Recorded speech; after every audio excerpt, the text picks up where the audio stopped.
கோல்டுல நாம எடுத்த ஒரே ட்ரேட்ல கிட்டத்தட்ட $3068 நமக்கு ப்ராஃபிட். அதுவும் நம்மளோட ரியல் அக்கௌண்ட்ல. பாருங்க, எப்பவுமே நம்ம ரியல் அக்கௌண்ட் மட்டும் தான் நம்ம யூஸ் பண்ணுவோம். டெமோ அக்கௌண்ட் கிடையவே கிடையாது. இந்த ட்ரேட் நாம எதுக்காக எடுத்தோம், எதனால நமக்கு இந்த ப்ராஃபிட் கிடைச்சது, அதாவது மார்க்கெட் ஃபுல்லாமே டவுன் ட்ரெண்ட்ல தான் இருந்துச்சு. ஆனாலும் நான் அதை தாண்டி இதுல ஒரு பை ட்ரேட் பிளேஸ் பண்ணேன். ஆனா இந்த பை ட்ரேடை நான் பிளேஸ் பண்றதுக்கான காரணம் என்ன?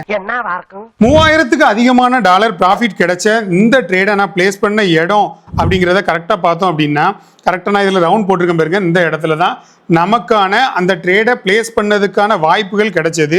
இதில் பார்த்தீங்கன்னா 4 ஹவரில் ஒரு டைட்டான ஒரு சப்போர்ட் இதில் இருக்குது.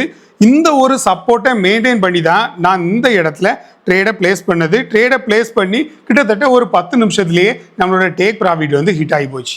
நான் இந்த ட்ரேடை எதனால பிளேஸ் பண்ணேன், எதனால எனக்கு ப்ராஃபிட் கிடைச்சது, இந்த விஷயங்கள்லாம் தெரிஞ்சுக்கணும்னு நினைச்சீங்கன்னா மறக்காம செக் பண்ணி பாருங்க.